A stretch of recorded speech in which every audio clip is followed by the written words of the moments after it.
말씀을 준비하는 과정에서 SNS에서 아주 재미난 글을 읽었는데요. 미국에서 그 편의점에서 강도 짓을 하다가 잡혀서 수감된 사람들에게 설문조사를 했다고 합니다.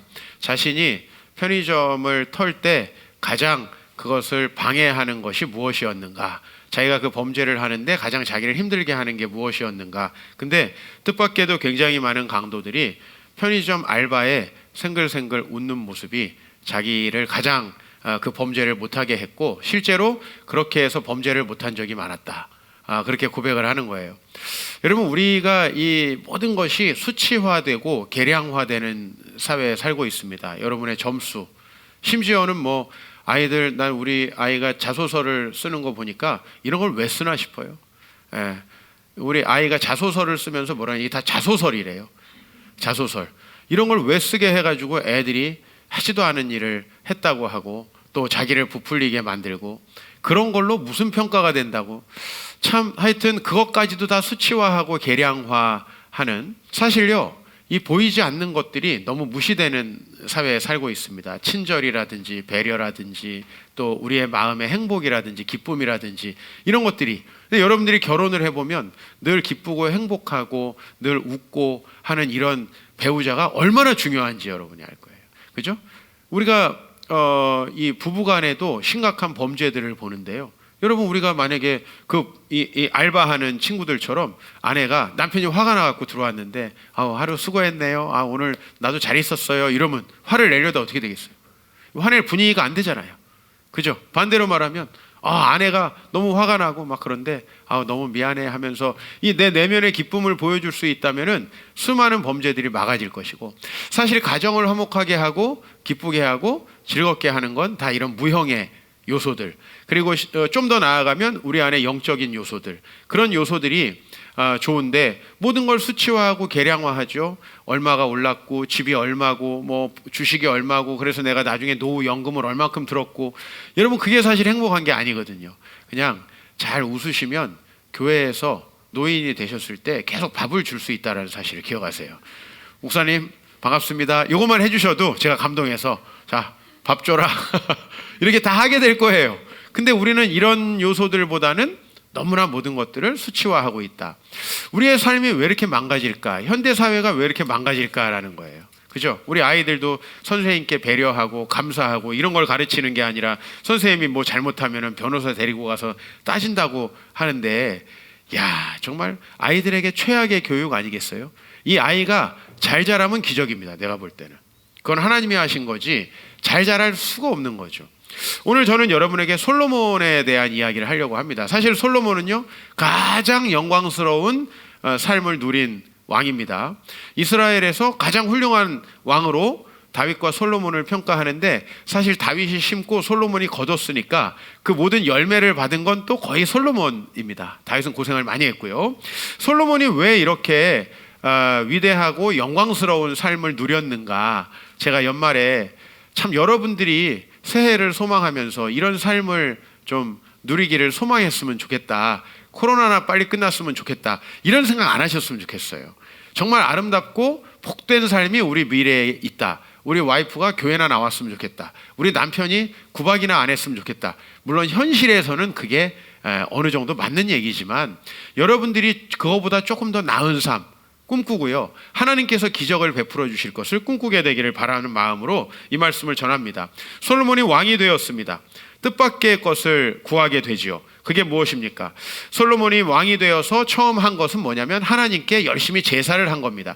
제사를 했다는 건 왕으로서 좀 이례적이죠. 제사했다는 건 거기에 찬양이 들어가 있고 거기에 기도가 들어가 있고 또 하나님의 말씀을 묵상하는 것들이 들어가 있는데, 사실 왕으로서 이런 것을 했다는 것도 그렇게 아주 평범한 것은 아니죠. 솔로몬이 그렇게 기브온에서 열심히 예배를 드릴 때, 아직 성전이 없어서 기브온에 성막이 있을 때 거기서 열심히 예배를 드렸습니다. 그런데 거기에 하나님께서 이제 나타나신 거죠. 내가 이 친구가 나에게 열심히 예배를 하니 내가 그 친구의 기도 제목을 듣고 응답해야 되겠다. 그래서 밤에 솔로몬에게 나타나서 내게 무엇을 주랴 너는 구하라. 물론 이것이 무엇을 주랴 이런 말씀 아니었을 거예요. 하나님과 솔로몬 사이에 일어나는 영적인 대화겠죠. 솔로몬이 답변을 합니다. 여러분이 소원이 무엇이냐 얘기하면 뭘 했겠어요? 제가 우리 아들한테 뭘 사줘? 그러니까 그 민식공대에 나오는 차, 자기가 탈 수 있는 큰 차를 사달래요. 우리 아이는 되게 명확해요. 여러분들도 아마도 속으로 진짜 원하는 게 있을 거예요.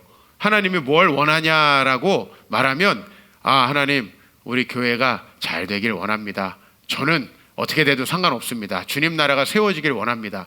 이런 사람이 몇 명이나 있을까? 그런 생각 한번 해봤어요. 우리 마음에 진짜 원하는 것이 나오게 돼 있죠. 솔로몬이 무엇을 원합니까? 주께서 나를 땅에 티끌같이 많은 백성의 왕으로 삼으셨사오니 주는 이제 내게 지혜와 지식을 주사 이 백성 앞에서 출입하게 하옵소서. 이렇게 많은 주의 백성을 누가 재판하리까? 라고 이렇게 답을 합니다.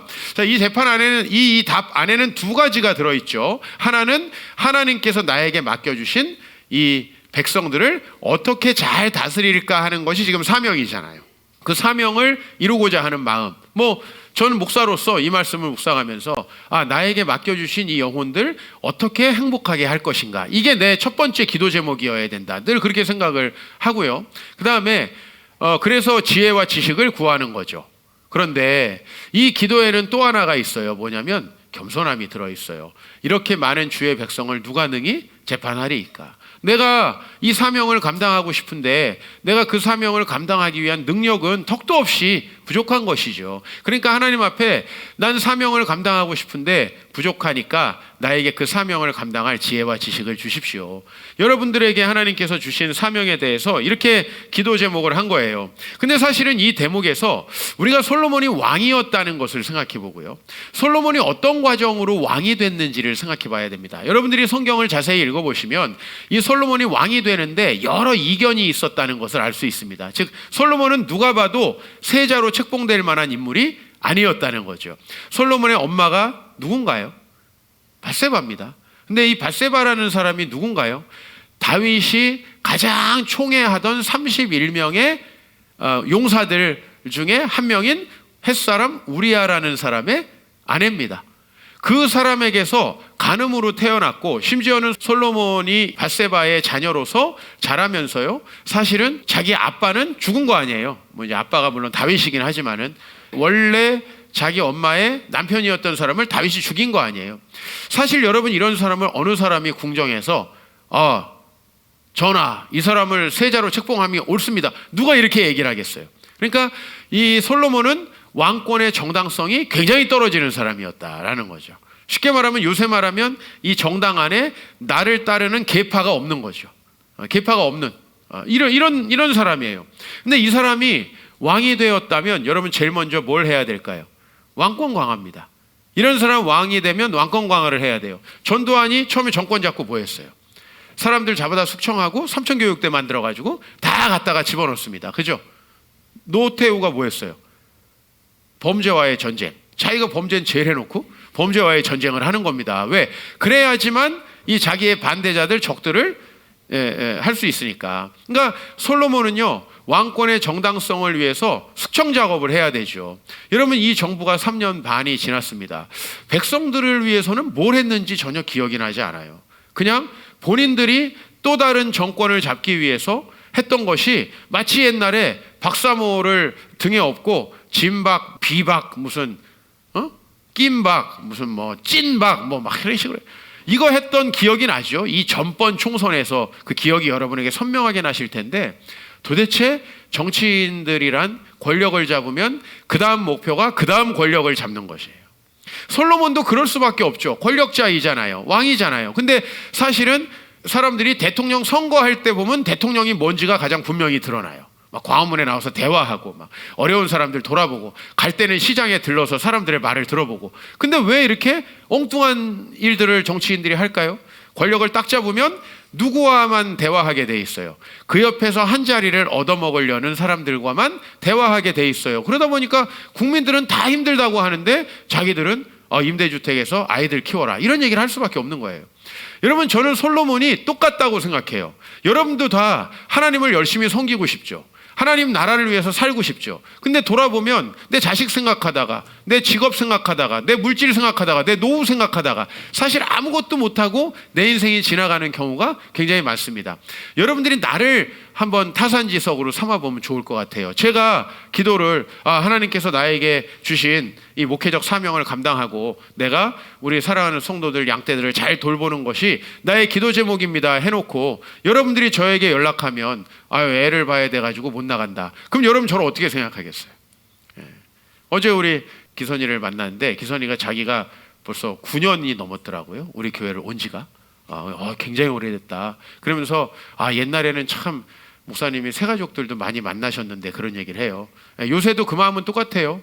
새가족들이 안 만나려고 그래서 그렇지 제 마음은 똑같아요. 언제든 저한테 연락하십시오. 저는 애니타임 애니콜입니다. 여러분들 어려운 일이 있으면 언제든 연락하십시오. 만나고 싶다고 하면 아마 지금도 제가 별 변함은 없을 겁니다. 제가 새가족들을 만나고 사역을 하면서 늘 들었던 얘기는 뭐냐면 우리 성도들이 우리 가족을 걱정하는 거예요. 우리를 이렇게 열심히 만나고 사역하는 건 좋은데 무슨 사모님은 언제 만나냐. 다 만나서 도망갈 생각 전혀 없이 잘 살고 있잖아요. 우리 애들하고는 언제 놀러 가냐. 다 잘 크고 있습니다. 저는 무슨 생각을 하냐면 솔로몬이 얼마나 자기가 급한 일이 많았겠는가라는 거죠. 왕으로서. 여러분들도 급한 일이 있어서 다 이 기도 제목을 이루기가 어렵고 이 기도 제목이 두 번째, 세 번째, 네 번째로 가는 거 아니겠습니까? 그런데 이 답변을 했을 때 정말 하나님은 감동하신 것 같아요. 그래서 이렇게 답변합니다. 그러므로 내가 네게 지혜와 지식을 주고 부와 재물과 영광도 주리니. 난 이 본문 읽을 때마다 금도끼, 은도끼 생각나잖아. 쇠도끼가 내도끼다고 하니까 금도끼, 은도끼 주는 거. 어떻게 솔로몬에서 따왔나? 전 내용이 좀 유사하죠. 뭐 도깨비만 아닌 걸로, 뭐 좀 산신령이 아닌 걸로 하면은 거의 똑같아요. 내 이전의 왕들도 이런 일이 없거니와 내 후에도 이런 일이 없다. 솔로몬을 축복하고요. 솔로몬은 사실은 왕권을 지켜야 되는 입장에 있었어요. 왜냐하면 솔로몬의 형제들 중에 이미 아버지가 왕일 때부터 반란을 일으킨 사람이 있었어요. 압살롬. 기억하시죠? 그러니까 솔로몬은요, 압살롬이 죽은 다음에도 형제들이 즐비하고 자기보다 왕으로서의 정통성을 가진 사람들이 많아요. 제일 먼저 뭘 해야 됐겠느냐는 거예요. 그 세력들을 숙청해야 된다는 거죠. 게다가 아직도 사울 왕가를 따르고 싶은 반란 세력이 남아있는 이 이스라엘 초기 역사에서 굉장히 이 솔로몬이 이렇게 했다는 건 놀라운 거죠. 여러분, 그래서 솔로몬은 놀라운 군사력과 물질까지 얻게 됩니다. 그래서 병거가 1400대, 마병이 12,000명, 그 다음에 은금이 돌같이 흔하게 되는 이런 축복을 얻게 돼요. 근데 여러분, 이 솔로몬이 그런 기도를 했잖아요. 내가 어떻게 재판하겠습니까? 이렇게 기도 응답을 해달라고 하나님께 요청했잖아요. 솔로몬의 재판 하면 기억나는 게 뭐예요? 우리가 소위 말하면 솔로몬의 재판하면 뭐예요? 두 여자가 있죠. 이 여자들도 아주 천한 일을 하는 여자들입니다. 근데 그 두 여자가 아이 하나를 가지고 이 아이가 누구의 아이입니까? 라고 온 그런 거죠. 사실은 이 재판은 솔로몬 같은 높은 사람의 입장에서는 아마 신경 쓰지 않아도 될 재판이었을 것 같아요. 여러분 잘 생각해 보세요. 우리가 사회에서 조금만 누가 높아지면요, 이 사람들 관심 안 두려고 합니다. 교만합니다. 솔로몬이 일국의 왕입니다. 다윗이 세워놓은 풍성한 나라의 또 영토를 물려받았습니다. 그런데 솔로몬이 관심을 가진 것이 그 하찮은 두 여자라고 해서 죄송합니다. 이 사람들이 워낙 하찮은 데다가 고대 사회의 여성의 그 존재의 가벼움을 우리가 생각해 본다면 이 여자의 아이가 누군가 하는 건 전혀 솔로몬이 관심 가질 필요가 없죠. 그러나 우리가 솔로몬의 재판으로 알고 있는 건 하나밖에 없죠. 이 재판. 이게 뭘 보여줍니까? 솔로몬이 얼마나 자기 백성을 사랑하고 그 백성들이 행복하게 살아가고 그 백성들에게 하나님의 정의가 임하게 되는 것이 얼마나 중요했는가. 그 높은 왕이 그 재판이 하나가 남았다는 건 아마도 성경이 왜 다른 재판 기록 안 했을까요? 그 재판 하나가 모든 걸 보여주는 거예요. 그죠? 그러니까 저는 이게 참 놀랍다고 생각을 해요. 저는 제가 뭐 아무리 담임 목사로서 이러한 저러한 입지가 생겨도 난 여전히 아이들 이름 하나하나 외우고 그 아이들 하나하나 위해서 기도해주고 그 아이들 울면은 돌봐주고, 어제도 하준이가 얼마나 억울해하는지 내가 하준이를 품에 안고 엄마 뗐지 아까? 그러는 거예요. 엄마 많이 뗐지? 계속 그러는 거예요. 이제 엄마는 어제 여름에를 제가 많이 때렸어요. 하준이의 이 원통함을 담임 목사로서 갚아줘야 되니까 오늘도 주일학교 하러 갔더니 하준이가 밝은 표정으로 또 저에게 와서 안기더라고요. 우리 아이들 하나하나 사실 이게 쉽진 않지만 돌아보고 싶은 게 제 마음이고 그렇게 놀아주고 싶은 게 제 마음이고 그래서 이 코로나로 뒤숭숭할 때 한데 교회 오는 애들이라도 신나게 놀자. 그래서 어제 에어바운스를 주문했어요. 그래서 우리 여름 성경학교 때 막 가끔가다 빌려서 놀던 거 아예 사가지고 우리 그냥 계속 놓고 토요일 주일날에는 아이들 좀 놀게 하자. 아니 우리 아이들 잘 놀아야죠. 지금 코로나라서 애들이 그냥 팔다리에 근육이 다 빠졌어. 못 놀아가지고 여기 와서라도 놀아야지 그 생각을 하고 에어바운스를 샀으니 토요일부터 오세요. 얼마든지 방역하고 아이들 놀게 해주려는 제 생각이에요. 제 말을 좀 이해하시겠죠. 솔로몬이 이 관심을 갖는 게 얼마나 어려웠을까 하는 거예요. 사실 담임 목사가 조금만 바쁘면 교회의 성도들에게 관심을 갖기가 어려운데 일국의 왕이요 그 여자들의 재판을 했다는 것에 대해서 저는 이번 주에 이게 너무 오랫동안 알고 있던 말씀인데 너무 새롭게 다가오는 거죠. 야 진짜구나. 이 솔로몬이 진짜였구나. 물론 나중에 타락했지만 진짜였구나. 그의 영광스러운 이 삶, 그가 그렇다고 부유함을 못 누렸어요? 솔로몬이 전도서를 쓸 수 있는 여유가 뭐예요? 다 해봤으니까. 그죠? 여러분이 전도서 쓰면 못 누려서 그렇구나 이렇게 생각한다고. 근데 솔로몬은 다 누렸잖아요. 다 누렸는데 아이고 다 누려봐도 그건 사실은 다 헛것이더라라고 우리에게 얘기해 주니까 진짜 그게 다가오잖아요, 여러분. 그러니까 이 솔로몬의 그 영광스러운 삶의 비결이 무엇이었는가? 저는 이제 오늘 이 11절 말씀을 여러분들에게 좀 같이 나누고 싶어요. 같이 한번 읽어보겠습니다. 시작. 하나님이 솔로몬에게 이르시되 이런 마음이 내게 있어서 부나 재물이나 영광이나 원수의 생명 멸하기를 구하지 아니하고 장수도 구하지 아니하고. 자 보세요. 이런 것들이 일반적으로 왕이 구하는 것이었다. 저는 여기서요 원수의 생명 멸하기를 구하지 아니하고 요 대목이 좀 마음에 많이 들어왔어요. 왜냐면은 실제로 솔로몬이 열왕기 상에서도 솔로몬의 이야기가 나오는데 솔로몬의 치세에 많은 반역들이 있어요. 실제로. 근데 원수의 생명 멸하기를 구하지 않았다.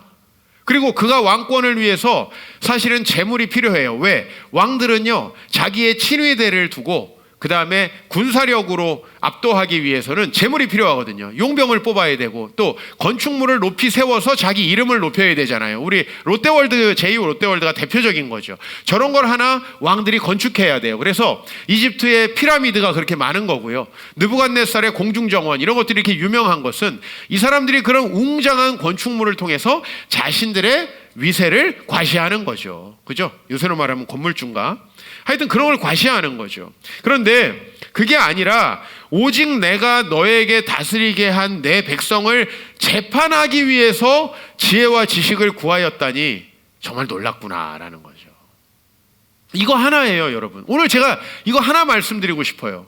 이거 하나면 끝이라는 거예요. 그런데 이렇게 하는 게 참 어려운 게 뭐냐면 아무것도 없이 이것만 하라면은 하죠. 근데 지금 많은 사람들이 왕권을 위협해요. 생명의 위협이 있어요. 그러니까 다른 것들을 하지 않으면 안 되는 상황인데도 솔로몬이 이것을 했다는 거죠. 사실 여러분들 하나님을 신실하게 섬기고자 하는 마음이 다 있잖아요. 근데 우리가 돌아보면 그게 안 되는 이유가 뭐예요? 당장 눈앞에 있는 내 자식, 내 물질, 내 쾌락, 내 즐거움 이거 생각하다 보니까 또 흐트러져 있는 우리 자신의 모습을 보잖아요. 우리 인생이 왜 망가졌습니까? 우리 인생이 왜 이렇게 영광스러운 삶을 살지 못하는가? 바로 거기에 있다.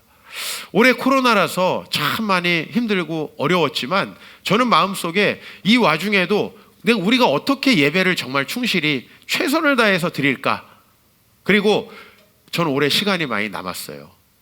왜냐하면 평소에 제가 외국에 1년에 두세 달씩 출장을 나갔는데 안 나갔잖아요. 올해는 딱 제가 사이판 5일 갔다 온 거 빼놓고는 계속 한국에 있었잖아요. 그리고 세미나도 오프라인으로 활발하게 많이 못하니까 온라인으로 하거나 축소해서 하거나 이랬잖아요. 그리고 맨날 집에 있으라니까 집에 있어야죠 뭐. 그럼 뭐 해야 되겠어요? 제가 그러면서 기도하면서 사실 입양도 하게 됐고 그렇게 기도하면서 인문학 원고도 쓰게 됐고 강의도 만들게 됐고 많은 일들을 하게 됐어요. 그냥 저는 제 마음이 항상 하나님께 있기만 하면 제가 어디에 있든지 어떤 사역 환경에 처하든지 그건 별 핑계가 되지 않는 것 같아요. 많은 교회들이 올해 모든 사역을 쉬었어요. 모든 사역을 쉬다 보니까 성도님들의 영성이 다 떨어졌어요. 그러다 보니까 성도님들이 교회만 안 나올 뿐 아니라 하나님 앞에 예물도 드리지 않아요. 교회 예산이 줄어드니까 교역자들을 내보낸대요. 우리는 한 명을 더 뽑습니다. 여러분들이 성실하고 신실하게 충실하게 해주셨기 때문에, 그리고 저는 올해 어느 해보다도 많은 일을 한 것 같아요. 여러분들하고 대화하면서 교회를 이전하는 모든 비전들과 이런 것들을 또 공유하고요. 또 여러분들 중에 여러분들과 상담하면서 어떻게 내가 이 교회를 이전하는데 하나님 앞에 드릴 수 있을까, 그런 대화들을 요즘에 하고 있고요. 여러분들이 저하고 많은 시간을 가지면서 또 우리 교회에 온 새가족들하고도 많은 시간을 가지면서 또 오늘부터 제자훈련도 하게 됐는데, 이 모든 것들이 참 하나님께 감사하고요. 제가 이렇게 하는 이유는 한 가지예요. 나도 복받고 영광스러운 삶을 살려고요. 나도 그런 삶을 살려고요. 하나님께서 나를 높여주시기를 원하고요. 내 그런 삶을 살기 위해서는 내가 달려갈 길은 그 하나밖에 없더라고요. 입양했다는 소식을 지난주에 저희 주위의 목사님들이 이제 듣게 되셨어요. 저보다 좀 연세가 있으신 목사님이 이제 무조건 앞으로 내가 형님이라는 거예요. 자기 무조건 존경한다고. 근데 사실요, 나는 우리 아이를 입양하면서 걱정되기보다는 벌써 저에게 참 많은 복이 있다는 것을 알게 되고요. 또 우리 아이가 미니특공대 좋아한다고 하니까 또 우리 영선이랑 여름이가 또 다 선물을 사와가지고 오늘 그 선물을 미끼로 해가지고 우리 아들이 이제 사람이 있는데 교회에 처음 왔어요. 오늘 그동안에 사람이 있으면 교회 못 왔거든요. 근데 오늘 미니특공대를 준다니까 오더라고. 이야, 미니특공대를 받겠다고 여기 막 이모들이 잔뜩 있는데 와가지고 막 앉아가지고 뜯어가지고 막 또 우리 집사람은 한 수 더 뜨더라고. 또 그걸 안 주고 또 교육관에 갖다 놨어. 줬다가 뺏어가지고 교육관에 갖다 놓고 이따 교육관에도 예배 오면 다시 준다고. 그래, 우리 부부가 좀 이렇습니다. 남이 준 걸 가지고 너무 울고 먹어. 내가 2부 예배 끝나고 올라가서 아들 우리 미니특공대 어디 있어? 그러니까 없대. 안 가져왔대. 보니까 교육관에서 예배 잘 드리면 준다고 또 하나를 2개를 또 가져갔네요. 너무 감사해요. 하나님께서 우리에게 채워주시는 게 저는 너무 많을 거라고 보고, 저희가 힘들게 수고하는 것보다는 하나님께서 우리 내 자녀와 저희 가족에게 주실 축복, 또 우리 교회에 줄 축복이 훨씬 크다고 생각합니다. 솔로몬의 이 영광스러운 삶은 딱 한 가지에서 왔어요. 적들을 숙청하고 자기가 권력을 공고히 하려고 하고 자기가 재물을 모으려고 하는 게 아니라 하나님께서 맡기신 그 사명을 감당하니까 하나님께서 주신다는 거예요. 근데 이게 말이 쉽지, 우리 삶에 실제로 내가 하나님의 일을 열심히 하다가 재산상의 작은 손실이라도 보려고 하면 그거 쉽지 않습니다. 가족들도 동의하기가 쉽지 않아요. 그런데 솔로몬은 한 나라를 이끌면서 그렇게 했다라는 게 너무 놀랍습니다. 자신의 출생의 이 신분이 너무나 천하고 왕이 될 수 없는 상황에서 많은 반란이 일어날 수밖에 없는, 왕자의 난들이 질비하게 일어날 수밖에 없는 상황 속에서 어떻게 솔로몬이 여인들의 그 아이를 찾아주는 재판에 골몰할 수 있었을까? 저는 이것에 너무 이번 주에 감동이 됐어요. 솔로몬이 이 사명에 집중하기 위해서는요, 담대한 믿음이 필요했을 것 같아요. 그런데 제가 요즘에 책을 보다가 이러한 솔로몬의 담대한 믿음을 히브리 말로 후츠파라고 한다라는 것을 현대에 하는 걸 알게 됐어요. 이 후츠파라고 하는 책을 여러분들에게 보여드리려고 합니다. 후츠파는 부제가 창조와 혁신은 어디서 만들어지는가? 이것은 히브리 말로 무슨 뜻이냐면 무례함, 뻔뻔함, 철면피를 뜻하는 단어예요. 안 좋은 단어죠. 근데 반대로 말하면 용기, 배포, 도전 정신을 의미하는 단어예요. 그래서 후츠파 정신은 무례할 정도로 담대하고 용감한 마음, 또한 행동의 실패를 두려워하지 않고 도전하는 정신이다. 이렇게 소개를 했습니다. 자, 이 후츠파가 뭐냐면 지금 이 솔로몬이 이런 사람들 재판이나 하고 있고 여자들 애기나 판결해주고 있고 이랬다가는 적군이 쳐들어올 수도 있고 어려운 일이 생길 수도 있고 왕권이 위태해질 수도 있다는 것을 안단 말이에요. 그럼에도 불구하고 하나님께서 자신을 도와주실 것을 생각하고 하나님이 자신을 세워주시고 자신을 축복하실 것을 생각하고 이 일을 할 수 있는 건 대단한 무례함과 뻔뻔함과 용기가 있어야 된다는 거죠.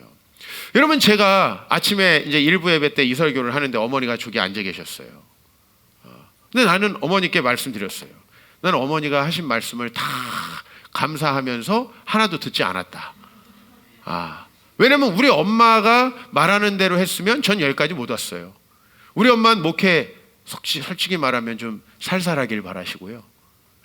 또 좀 많이 먹고 많이 자기를 원하시고요. 우리 엄마는 평생 동안 내가 자는 걸 제일 기뻐하는 분이셨어요. 자고 있으면 아무도 안 깨워. 낮이건 밤이건 조용히 하라고 그러고 항상 저를 깊이 잠들게 하고, 먹을 거 있으면 이종원이 거 뺏어가지고 항상 저에게 주던 그런 엄마예요. 근데 그런 엄마의 말을 들으면 제가 개척을 할 수 있었겠어요? 무슨 도전을 할 수 있었겠습니까? 저는 엄마들의 마음 이해합니다. 여러분이 자녀들에게 그렇게 하는 거 이해합니다. 무슨 여러분이 안중근의 엄마처럼 감옥에서 절대 생명을 구걸하지 말고 거기서 죽으라, 나 이런 엄마 별로 없을 거라고 봐요. 이것도 약간 가공됐을 거라고 봐요. 그러나 그 엄마 말을 다 듣고 있는 아들들이 답답할 뿐이에요. 여러분 생각해 보세요. 우리가 이 도전하는 이 정신이 없이 어떻게 살아갈 수 있나? 솔로몬은 자기 왕권 강화와 안정을 목표로 했어야 돼요. 그게 아마 살아있는 밧세바가 가장 원하는 일이었을 거예요. 그러나 후츠파 정신이 뭐예요?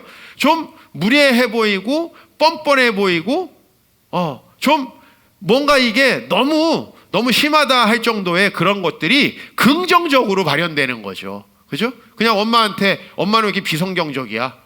나 목회 열심히 하다 죽으라고 해야지, 엄마가 그렇게 얘기해. 이렇게 하는 건 싸가지 없는 거고, 후츠파는 그런 게 아니고 감사함으로 받으면서도 자기의 길을 담대하게 가는 거죠. 인생을 한번 생각해 보세요. 여러분, 뭐가 위험하고 안 하고 뭐 하면 걱정되고 안 하고 이런 사람이 성공한 케이스를 단 한 번이라도 봤습니까?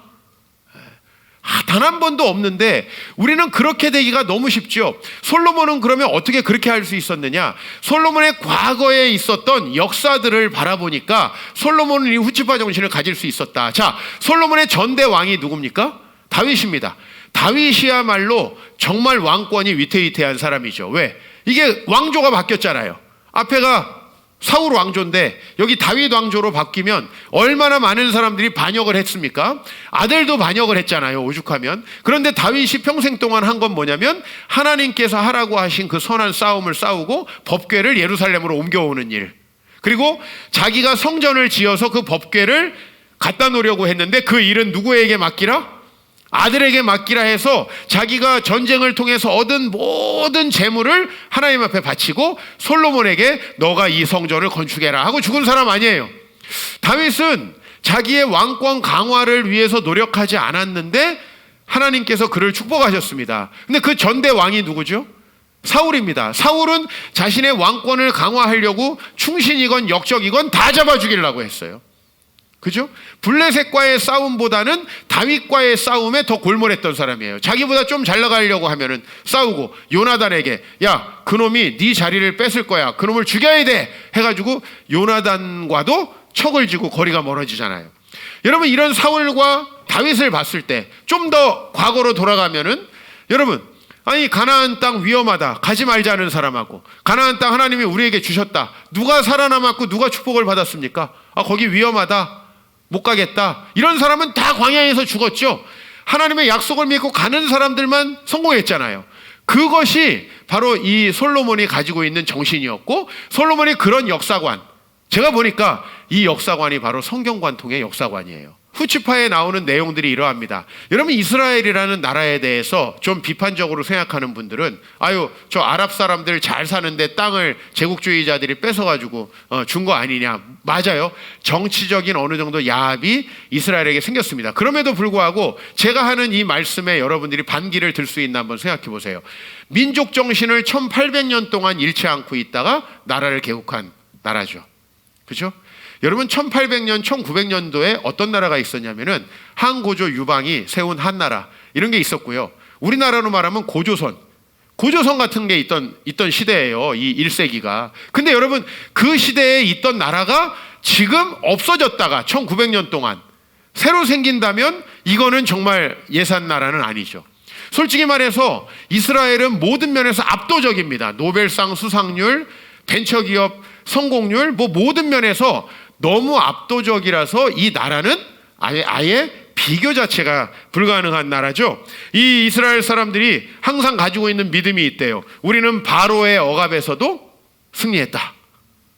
우리는 앞으로도 승리할 것이다 라는 거예요. 이게 바로 이스라엘 정신이라는 거예요. 그래서 이스라엘 사람들 명절 때 이런 얘기를 한대요. 사람들이 우리를 죽이려 했지만 우리는 또 살아남았다. 열심히 먹자. 이렇게 농담을 한답니다. 이 책에 보니까 이런 내용이 나와요. 전 세계 벤처 자금이 있어요. 벤처 캐피탈이라고 보통 하는. 전 세계 벤처 자금의 30%가 이스라엘 기업에 투자된대요. 전 세계 나라가 몇 개예요? 200개가 넘는 나라가 있는데 전 세계 벤처 자금의 30%가 이스라엘 기업에만 투자되고요. 미국에 가면 나스닥이라는 지수가 있습니다. 우리가 그거 따라해가지고 코스닥을 만들었는데 나스닥에 상장된 기업이 161개, 그 중에서 이스라엘 기업이 61개예요. 이스라엘 한 나라가 모든 외국 기업의 중에서 30% 가까이가 이스라엘 기업이고요. 그리고 30%가 넘죠. 우리나라 기업은 몇 개냐? 3개라고 합니다. 우리나라도 나름대로 기업 얼마나 많습니까? 우리나라에 훌륭한 기업들이 얼마나 많아요. 여러분들이 그런 기업에 다니고 있는데 우리나라가 그렇게 기업이 많아도 이스라엘에 상장된 기업이 61개라는 건 놀라운 거죠. 워런 버핏이 이런 말을 했습니다. 당신들이 석유를 찾아 중동으로 간다면 이스라엘을 갈 필요가 없다. 그러나 당신들이 인재를 찾아 중동으로 간다면 이스라엘 이외에는 갈 필요가 없다. 여러분, 우리가 이 이스라엘에 대해서는 뭔가 특별한 것을 우리는 느끼죠. 그래서 항상 이스라엘이 어떻게 교육했나 하면 우리 엄마 아빠들 막 유태식 교육법 한번 막 따라하려고 그러고, 그렇죠? 본인들은 전혀 한국식으로 가르치면서 그런 건 따라하려고 한단 말이에요. 우리가 이런 것도 책이 잘 팔려. 유대인식으로 가르친다 그러면 잘 팔려. 왜냐하면 전 세계 노벨상 수상의 3분의 1을 유태인들이 하거든요. 압도적이잖아요. 우리나라 이제 노벨 평화상 1명 탔는데 그것도 뭐 정치로 뒤로 해서 돈 주고 탔다는 얘기가 파다한데요. 여러분, 이렇게 이스라엘을 만든 이 정신이 후츠파 정신이라는 겁니다. 후츠파 정신. 도전하고, 근데 이 도전이요, 아무것도 없는 그냥 낙관주의, 잘 될 거야, 이런 도전이 아니라는 거예요. 이 밑에는 무슨 정신이 숨어 있냐면 이히의 베세데라고 하는 히브리 말로, 이건 뭐냐면 낙관주의로 번역할 수 있는데 이 이히의 베세데 정신이 그 밑에 숨어 있다는 거예요. 이히의 베세데라는 거는 낙관주의로 번역하기보다는 저는 영적 낙관주의라고 번역하고 싶어요. 왜냐하면 여러분, 저하고 같이, 우리 여기 있는 고경원 집사도 그렇고 저하고 같이 케냐에 갔어요. 케냐에 가면, 아프리카에 가면 우리가 항상 배우는 스와힐리어가 하나 있어요. 그게 뭐냐면 하쿠나 마타타라는 말이에요. 어디서 들어봤을 거예요. 한국의 어떤 가수도 이걸 가사로 넣었더라고요. 하쿠나 마타타, 무슨 말이냐면 잘 될 거야, 문제 없을 거야, 이런 말이에요. 그런데 오늘 이 책에 나오는 이 이히의 베세데 정신과 하쿠나 마타타 정신은 정말 달라요. 하쿠나 마타타를 하는 사람들은 잘 안 될 것 같고 기분이 안 좋으니까 정신승리로 그냥 이야기하는 거예요. 우리가 옛날에 뭐 좀 잘 안 될 것 같으면 노래방 가가지고 나는 문제 없어 부르는 거랑 똑같은 거예요.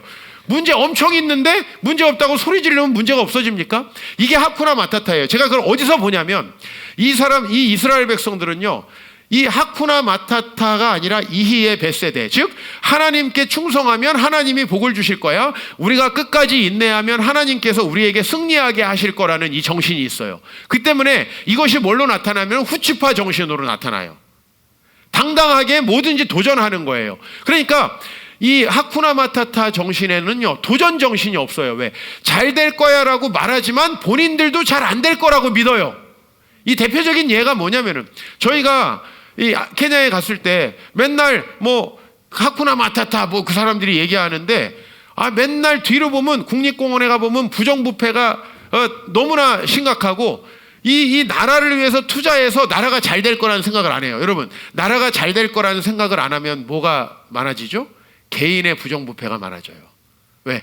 나라도 잘 돼야 된다, 이런 생각이 있을 거 아니에요. 나라가 같이 잘 된다가 아니라.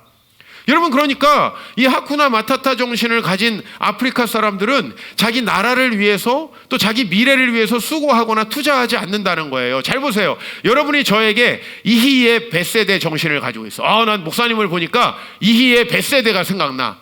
그럼 여러분 저에게 투자하시겠어요? 안 하겠어요? 하겠죠. 제가 기업을 한다면. 근데 그냥 목사님이 불쌍해 보이고 왠지 짠해 보여. 그래서 하쿠나 마타타, 목사님 어깨를 두들겨 주면서 하쿠나, 투자해요 안 해요? 안 해? 안 해? 그래도 좀 해야지. 내가 그렇게 불쌍해 보이면 좀 해야지. 근데 안 해. 근데 실제로는 즉 이 이희의 벳세대 정신을 가진 사람은 후추파 정신으로 투자를 한다는 거예요. 근데 하쿠나 마타타 정신 가진 사람은 잘 될 거야. 그래서 마음을 좀 위안하고 그 다음에 자기의 개인의 영달을 꿈꾼다는 거예요. 이것이 전형적인 후진국 정신 아닙니까? 여러분, 제가 솔로몬에게서 느낀 것은 이희의 벳세대, 즉 이 믿음은 어디서 온 거냐면 막연히 내가 잘 될 것이라는 긍정적인 생각이 아니라 과거에 하나님께서 우리를 돌보셨다라는 그 생각, 또 그들이 경험했던 하나님을 보면서 또 아버지 다윗을 보면서 그것을 자기의 정신으로 삼아서 당당하게 투자하죠. 그래서 마지막으로 후추파 정신을 가진 사람들이 가지고 있는 게 뭐냐면은 티쿤 올람 정신이다. 티쿤 올람이라는 것은 뭐냐면은 세상을 수리한다라는 뜻이에요. 즉, 이 세상이 잘 될 거니까 투자하는 거예요. 여러분, 기업이라는 게 그렇죠. 내가 이 세상을 아름답게 할 거야. 기업은 이런 마음이 있어야 돼요. 교회를 개척하면 내가 이 지역을 또 하나님께서 나에게 주신 영혼들을 회복시켜서 하나님 나라를 세워갈 거야. 뭐 이런 정신이 있어야죠. 우리 교회 빨리 자립해서 건물 지을 거야. 이런 정신이 있어서는 안 되죠. 적어도 15년 동안 저는 그런 정신은 여러분들하고 한 번도 공유한 적이 없습니다. 우리 교회 자립을 위해서 기도한 적이 있어요? 우리 교회가 월세 내게 해달라고 기도한 적이 있어요? 목회자 사례비를 받게 해달라고 기도한 적이 있어요? 그런 적이 없어요. 우리는 항상 자발적으로 사례비를 반납했고 또 어려운 일이 있을 때마다 근검 절약하면서 살았습니다. 티쿤 올람 정신은 뭐냐면 세상을 고치러 나아가는 거죠. 다시 정리하면 이희의 벳세대, 하나님께서 충성하는 자들을 축복하실 거야 라는 그 정신을 가지고 당당하게 세상 사람들이 잘 이해하지 못하는, 때로는 우리 어머니도 이해하지 못하는 그러한 당당한 정신으로 나아갈 때 바로 세상이 고쳐질 거라는 거죠. 세상을 아름답게 할 거라는 거죠. 그 정신을 가지고 살았다는 것입니다. 바로 그래서 이 이스라엘 백성들은 항상 창의적으로 수고하고 미래를 위해 노력하고 나라를 위해 투자한다는 거죠.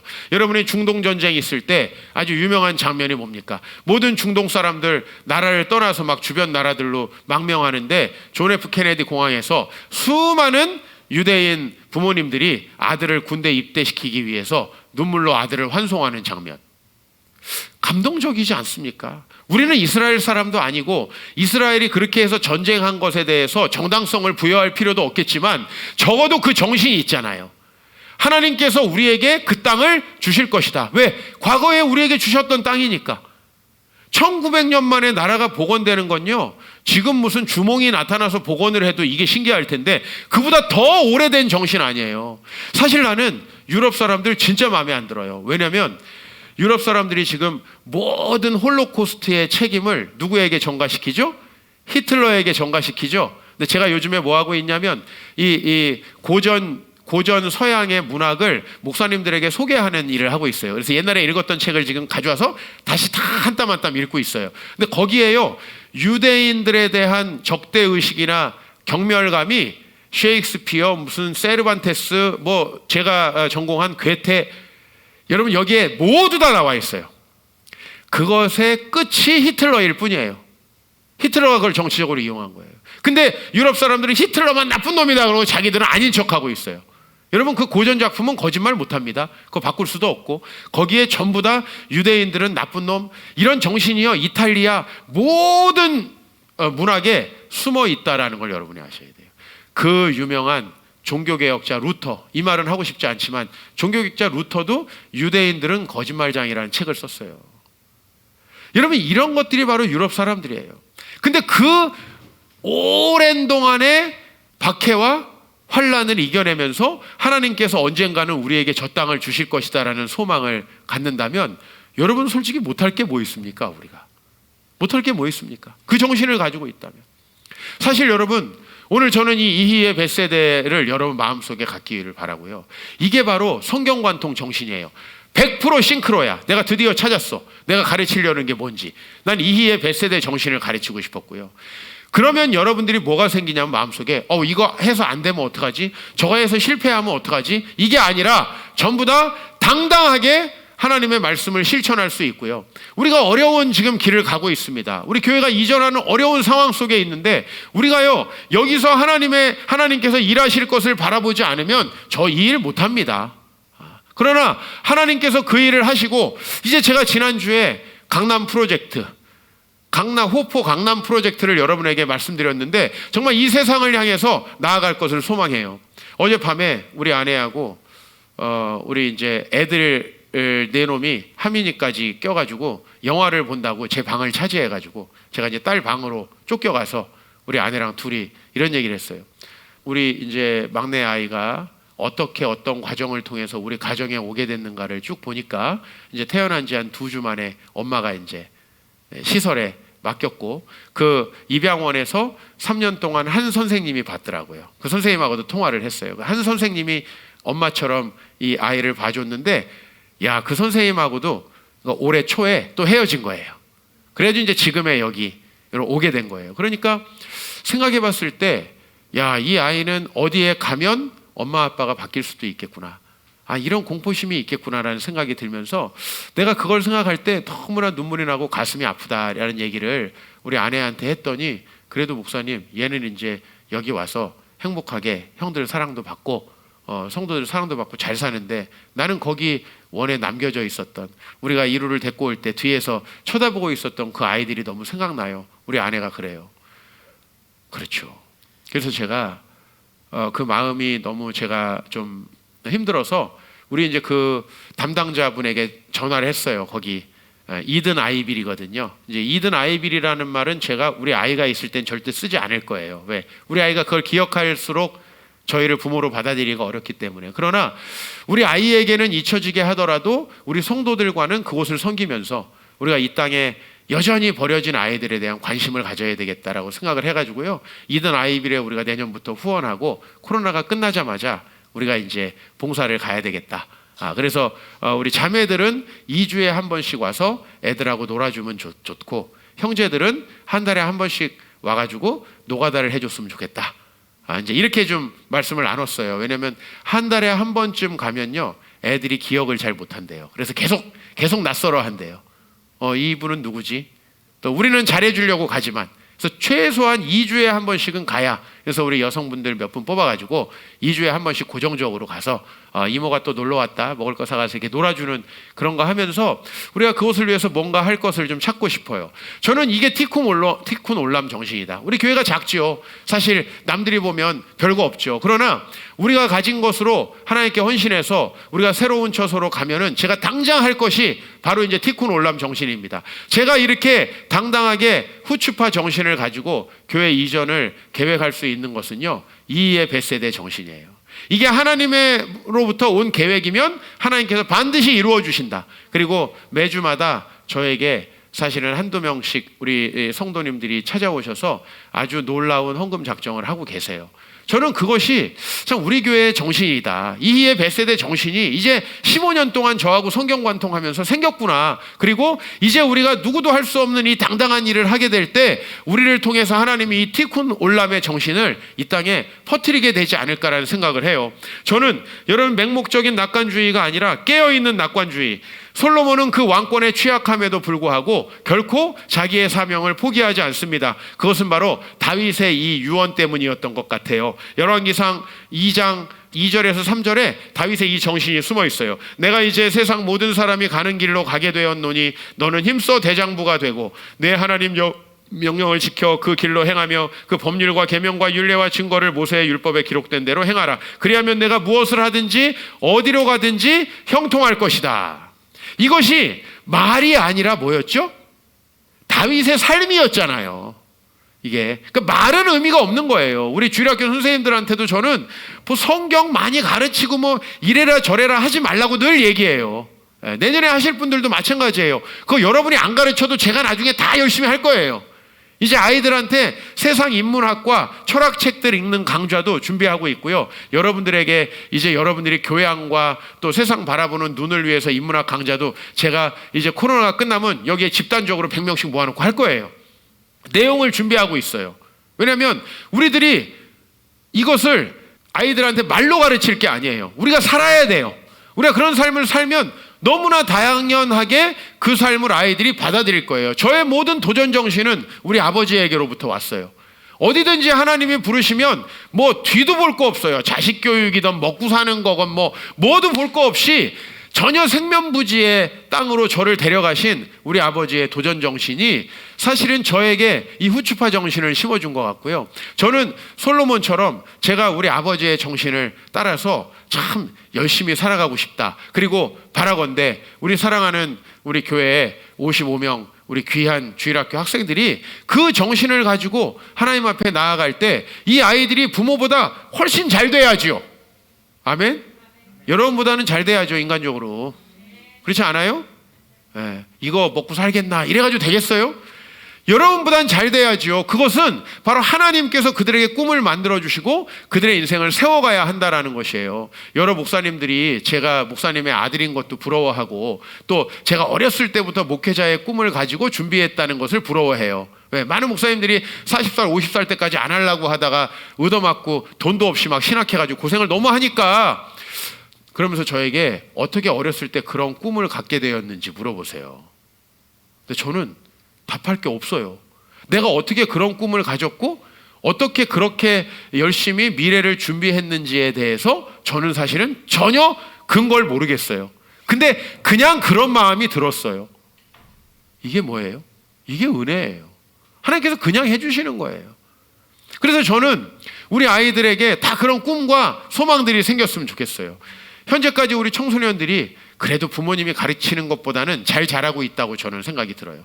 우리 청소년들을 바라보면 그래도 부모님이 하는 것보다는 낫다. 난 그런 생각이 들어요.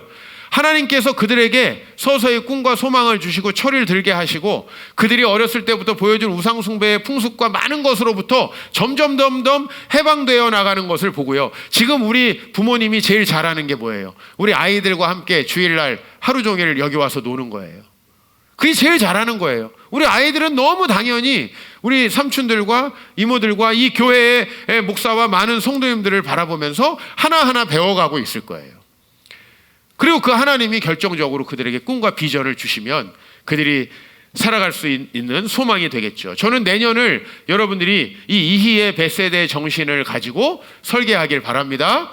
그리고 여러분들이 그 정신이 진짜 있다면 이건 하쿠나 마타타 정신이 아니죠. 이의 벳세대 정신을 가지고 도전하시기 바랍니다. 하나님 앞에 담대하시길 바라고요. 그렇게 여러분들이 여러분의 궁극적인 목적은 나를 통해서 천하만민이 복을 받는 거. 뭐예요?